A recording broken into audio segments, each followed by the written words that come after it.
Hey guys, this episode of Sports Spectrum's podcast is presented by our brand new Sports Spectrum Increase 52-week devotional, inspiring stories of faith from the world of pro sports. This devotional, this book, is available now at Amazon and at theincrease.com. That's the website, theincrease.com.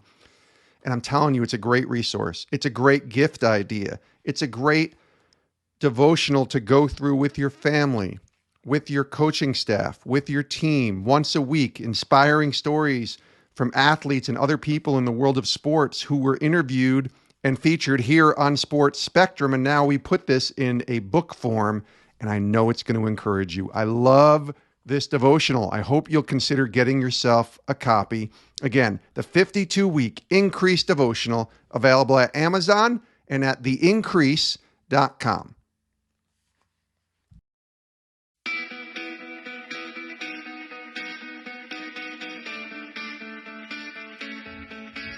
This is Sports Spectrum, the intersection of sports and faith, where we bring Jesus back into the conversation. Here's your host, Jason Romano. And welcome everyone to the show. I am Jason. This is the Sports Spectrum podcast. We are the intersection of sports and faith. We're so glad that you're tuning into the show today.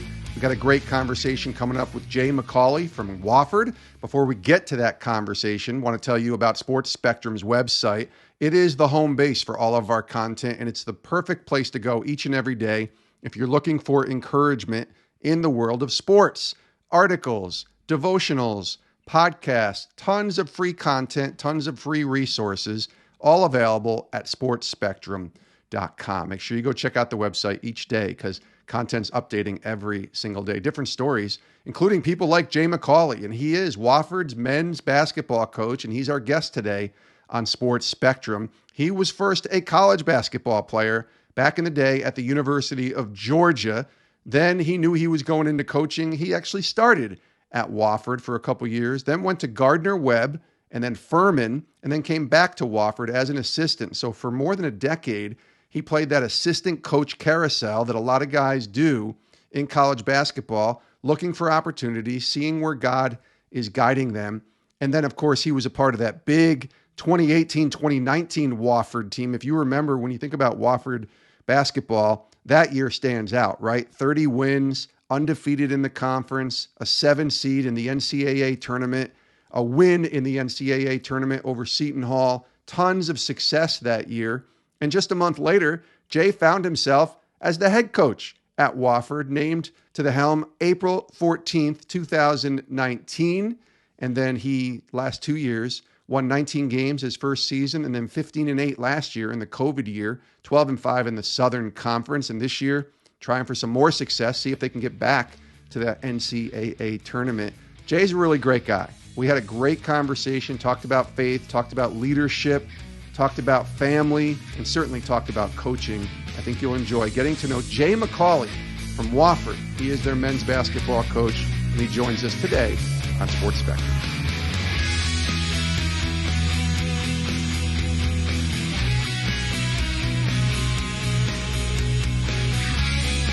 Coach Jay McAuley, welcome to Sports Spectrum, sir. How you doing? I'm doing great, Jason. Appreciate you having me. Absolutely. Good to have you here. I like asking this, and obviously it may vary through the season. It may vary through years and different years of coaching. But for you, do you have like a sort of game day routine when it is a game day, as we're in the midst of the season right now, obviously, here in college basketball? Is there a specific type of way you want game days to go for you in terms of preparing for that game?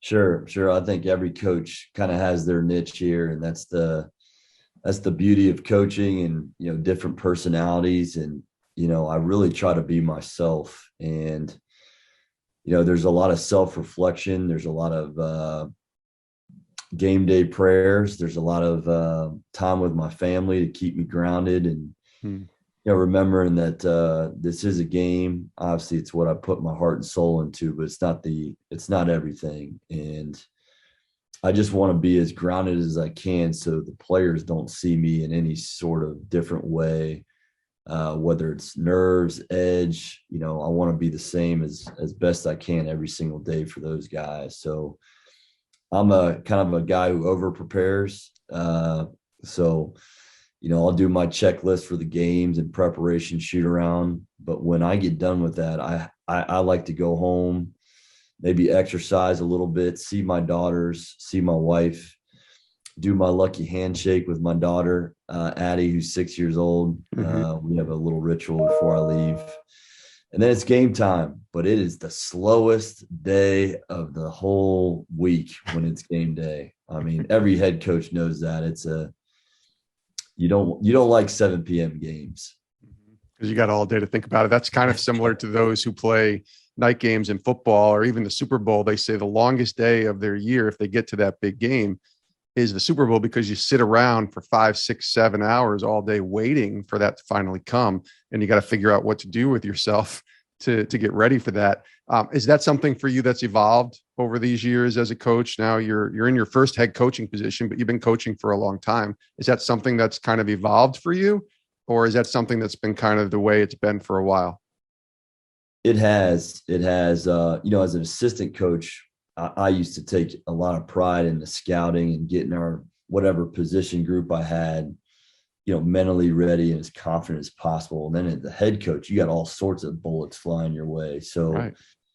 I think over time, unless you're in that seat, in that experience for multiple games in a season, it has evolved for me over time, Jason. And another unique thing is that Wofford loves 7 p.m. games in the weekdays or weekends. We're like one of the few teams that still has 7 p.m. Saturday games, whether it's not nationally televised or not. So I've had to evolve just by getting those long days and how to manage that. And I think I didn't manage that very well to begin with.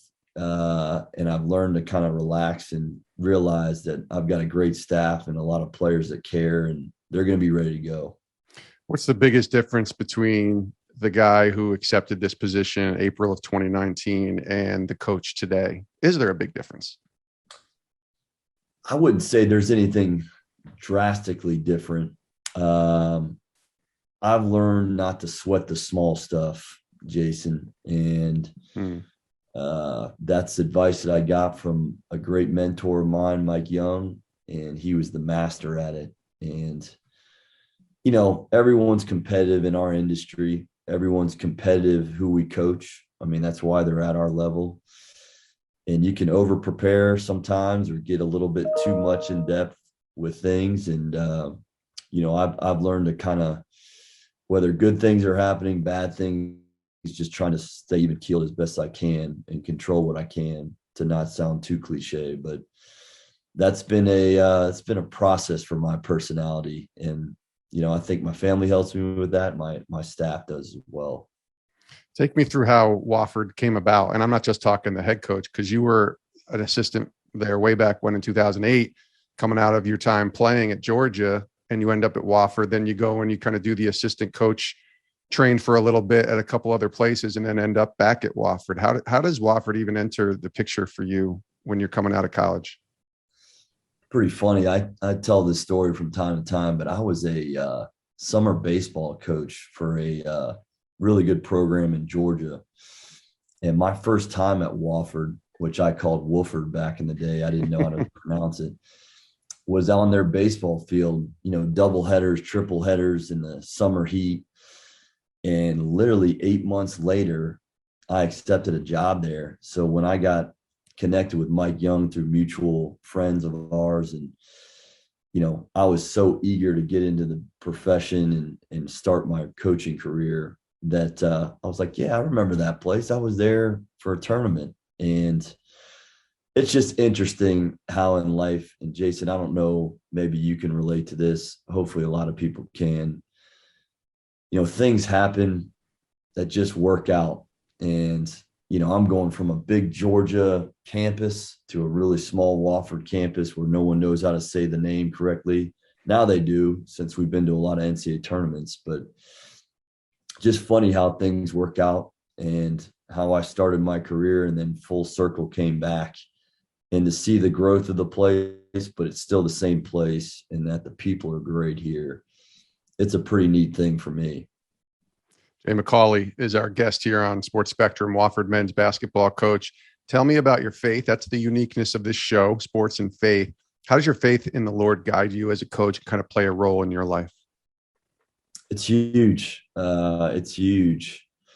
Probably don't do the best job, Jason, of always wearing that on my sleeve. I get caught up in the daily, chaos, as we like to call it. But I think for me, the challenge is trying, as I raise my two daughters, as I'm a good husband to my wife, is to do a better job of doing that on a daily basis, and to my players, my 16 players and my staff, of living it, and not just every once in a while using that card, or it's not a seasonal thing. Your faith is your faith. And my parents growing up laid a really good foundation for me, and I've seen it work really well in my life.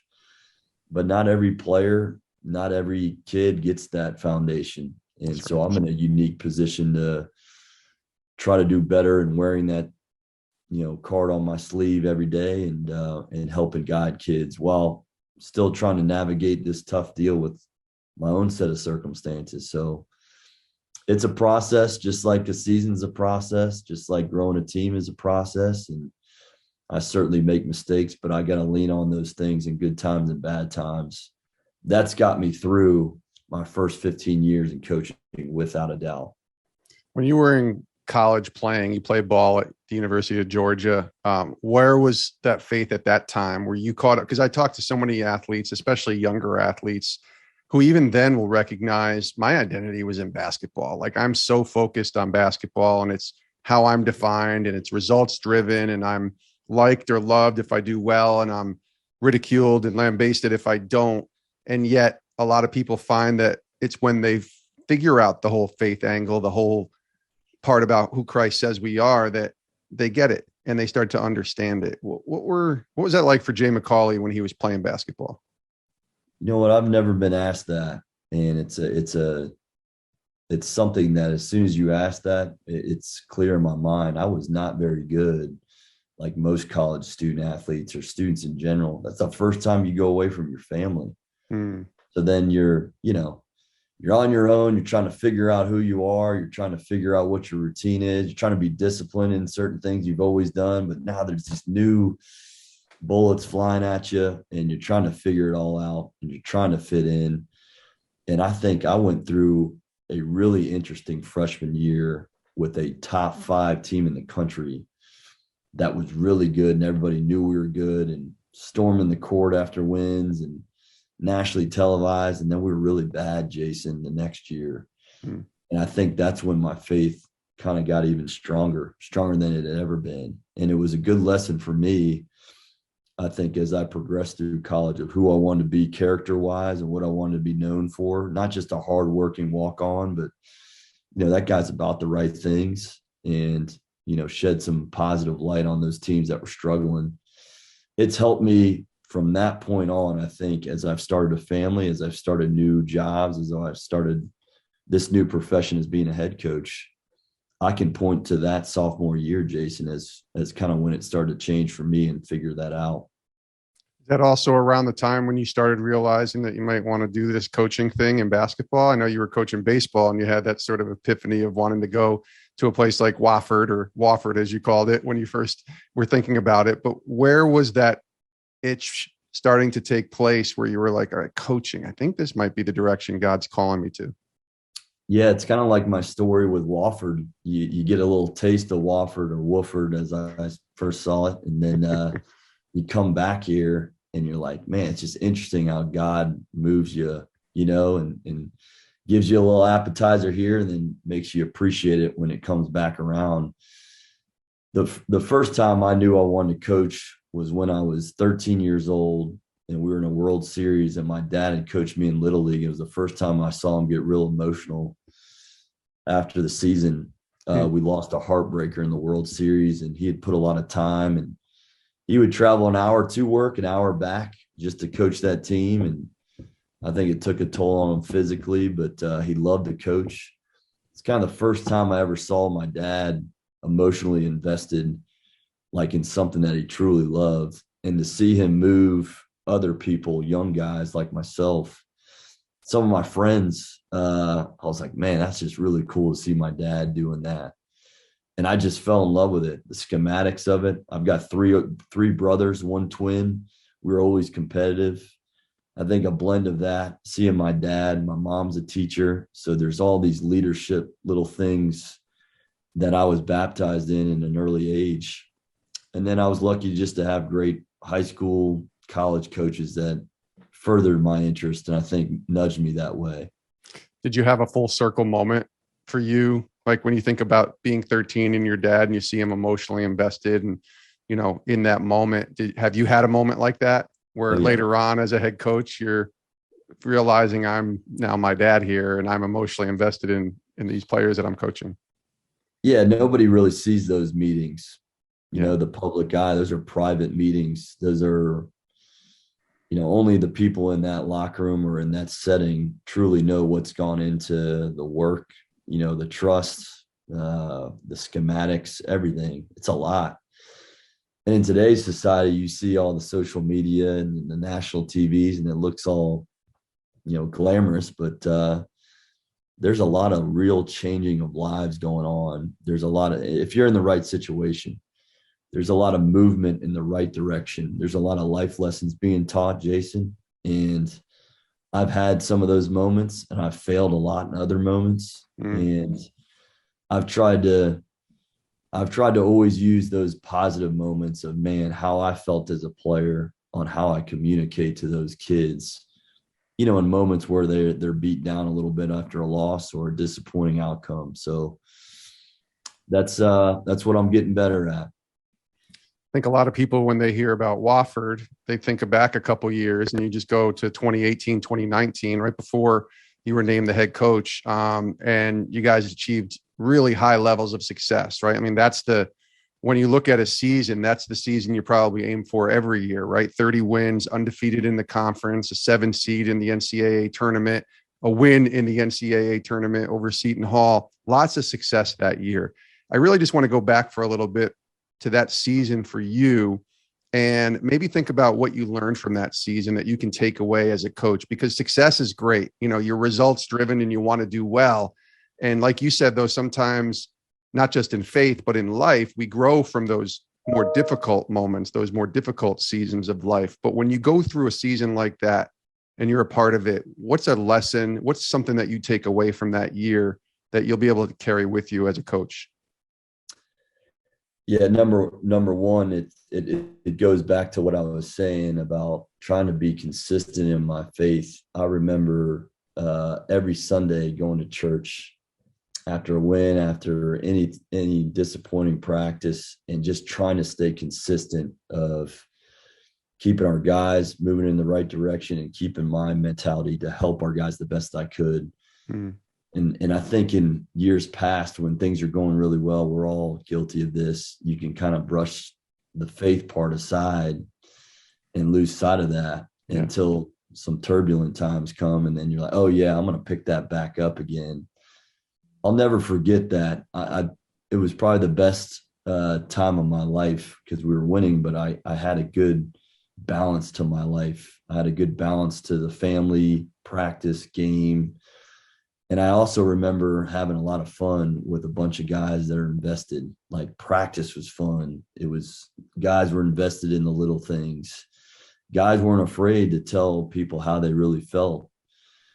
And it's also a good reminder of how much we've got to love one another in a locker room. We can get so caught up in guys not doing the right things and taking things personally. There's got to be an element of trust and love, I think, in a season. They're long seasons, Jason, you know that. Yeah. And as much as we can stay balanced in those seasons, you can enjoy it a lot more. Certainly 21-0, there's a lot to enjoy. Yeah. I would love to have another one of those seasons, but it's a good reminder that in good times, you really got to stick to who you are and not deviate from that. Yeah. And then the next year, it wasn't the 30-win season that you'd hope. You still won 19 games, but then COVID hits and you have the pandemic and all of these things kind of take place. What about then? as the head coach in your first season and you're going through it, and then COVID comes and you're dealing, like so many that we've talked to here on this show, you're dealing with something that none of us have ever had to deal with. What was that experience like for you? I mean, the season may have been over just when COVID hit. I'm not quite sure. I didn't look at the dates exactly, but I have to imagine still the adjustment to what everybody's had to adjust to as a coach. What was that like? Yeah, I mean, quickly going back to 2019, the head coach opening happened so quickly, and from there, I got to be honest with you, it was a blur. Filling a staff, re-recruiting some guys, making sure we were all good for summer, doing camps for the first time, getting that, I can go on and on. Everything was a first for me. Right. And luckily I had people in my life to help me with that. But then you go through a 7-game losing streak in February after being second place, and everybody's like, wow, these guys could win it again. And then we go and just seem not to hit any sort of breaks at the end of games. But then we win 3 in a row in the tournament. We got a chance to go back to the NCAA tournament. We lose a heartbreaker to an awesome ETSU team. And it was a wild season, capped off with a week later, everything getting shut down. I didn't see my guys for 6 months. Some programs allowed their guys to be seen in June and July. Wofford did not.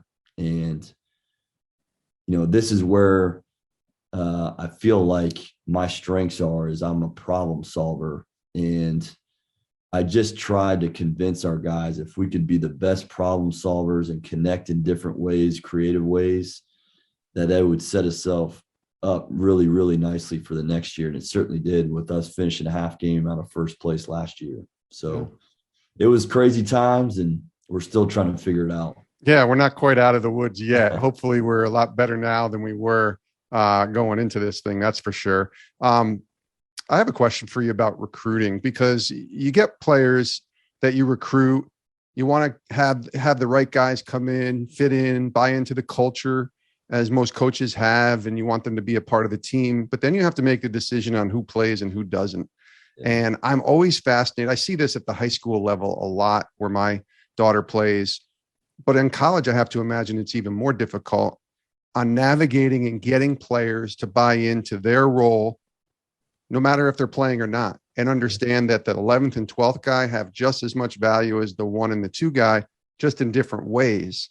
How has that been for you? Because I think every coach I've talked to says this is the most challenging part of my job, is to get those guys that I recruited that are my guys to buy into what we have here and to understand that they have a role, even if they're not playing as much as they would like.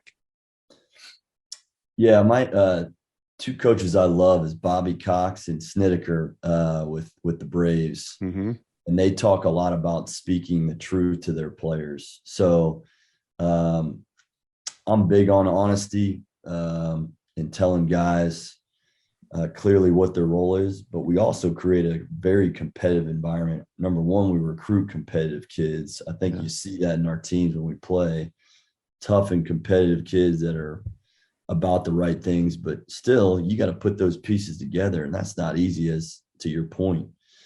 But everything we do on and off the court is competitive. There's a winner and there's a loser, so that whether statistically or there's an idea of who's ahead of me, that, in my opinion, with Coach Young and this program, is what's elevated our culture.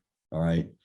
It's kind of an eat what you kill culture, in that you could be a senior, and if a freshman comes in and outworks you and wins, and over time, that senior knows that those minutes are going to go to him. And I think that creates a common language around our locker room of stuff working itself out. The other thing is COVID hit, so did the NCAA rules. There's transfer rules now. There's extra year COVID waiver. So now there's a whole nother element. If I'm not playing, and if I'm not honest with guys of why they're not playing, and they don't clearly see why they're not playing, well, the society tells them to pick their stuff up and just head to another place. So there's all sorts of dynamics here now at play. But I think the number one thing I've got to do is be honest with them up front clearly tell them what their role is. And then the other part is the locker room kind of creating that eat what you kill deal that I think really manifests itself in a positive way. What do you think makes a great leader? Not just a great coach, but a great leader? I think they've got to be a really good communicator, and I think they've got to be really genuine on who they are, and anyone that I've ever been around that's been a great coach and a leader has always had incredible humility, like knows when to tell his team, hey, I screwed up, man, or that just wasn't my best day coaching you guys, or there's always a sense of humility with really good leaders, and they can communicate that effectively. Everybody's doing the same schematics, X's and O's. It really comes down to that, and who can motivate and be honest with their team in a genuine way. I really believe that. Who's the best leader you've ever been around, or somebody that clearly is, that's the guy that influenced me and how I want to be a leader to my guys? Or a couple guys, maybe not picking the best, because you probably have people listening who are like, oh, we didn't pick me. No, Come on, Jay. I've had a lot of guys that I've grabbed a lot of things from, but I would say just in terms of everything, it was Jim Herrick. Yeah. My freshman coach at University of Georgia. We were rolling, and he had guys from different backgrounds running through a wall for him, playing together. His staff loved him. The alumni loved him. The fans loved him because he was honest. He was humble. He was a heck of a coach, heck of a communicator. And he had that X factor competitiveness and edge to him when it mattered, I thought. It never wavered in games, and it never wavered in practice. He was the same guy, which I really respected and admired. As we wind down, my last question that we ask all of our guests here on Sports Spectrum, I'm curious what it is for you. Recently, when you think about your faith and your relationship with God, what do you think is the great lesson that he's teaching you, that God is showing you, kind of where you are and where he has you today? Yeah, I mean, I think everybody's pretty hard on themselves, and I'm no different. So you wish you do things differently at times or say things, but nobody's perfect, and he reminds us of that every single day. And I think it goes back to my 2019 reflection. COVID hits, nobody can go to church. He's testing us, things happen out of our control. He's testing us. It's how you manage that and how you deal with that on a daily basis, and how consistent you can be. We're all trying to grow. We're all trying to deal with things and rationalize things in our own minds. And, for me personally, I can feel a sense of leaning on other people and not being so closed in all the time and protective of whatever image, whatever thing that's going on with my profession, is just to be me and continue to keep growing in the right direction. So my faith is not an end result. It's a work in progress. And again, it's something I take very seriously with my two daughters, and trying to be the best husband and best coach and leader I can to be to these 16 guys and my coaches. He is Jay McAuley from Wofford. He's their men's basketball coach, the head basketball coach there. Coach, thanks for being here on the show. All the best, continued success this year. And we'll see you hopefully back here on the show again some other time. Thanks for joining us. Jason, appreciate it. We got to send you some Terrier gear to represent up there. I will wear it if you send it. I promise you, brother. Thanks for being here. Appreciate the time, man. And many thanks to Jay McAuley for being here today on Sports Spectrum, and continued success during this 2021-2022 college basketball season. In just a couple months, March Madness will be back, and it'll be that time of year that college basketball takes center stage, and it's definitely one of my favorite times of year in sports. And maybe Wofford will be there. Maybe they'll get back to the NCAA tournament. We'll have to wait and see. But I know Jay McAuley is guiding and leading this team in such a cool way, not just about certainly wins and losses, but about something bigger. and more purposeful in his life. So we appreciate Coach McAuley for being here today on Sports Spectrum. We thank you as well for tuning in today. Make sure you do check out our website, sportspectrum.com, for all of our content, podcasts, articles, devotionals, including this podcast, right there at sportspectrum.com. And then whatever app you're listening to this podcast on, please do hit that subscribe button so that you never miss an episode of Sports Spectrum's podcast. Tons of episodes out there over the last 5 years that we've been doing this show. Lots of archival content that you can go back and listen to. But the best way to do that is to subscribe so that you don't miss any episodes when we release them right to your phone on whatever app, whatever podcast app you listen to. So again, we love you guys. Thanks for tuning in, and we'll see you next time for another episode of Sports Spectrum's podcast. Have a great rest of your day.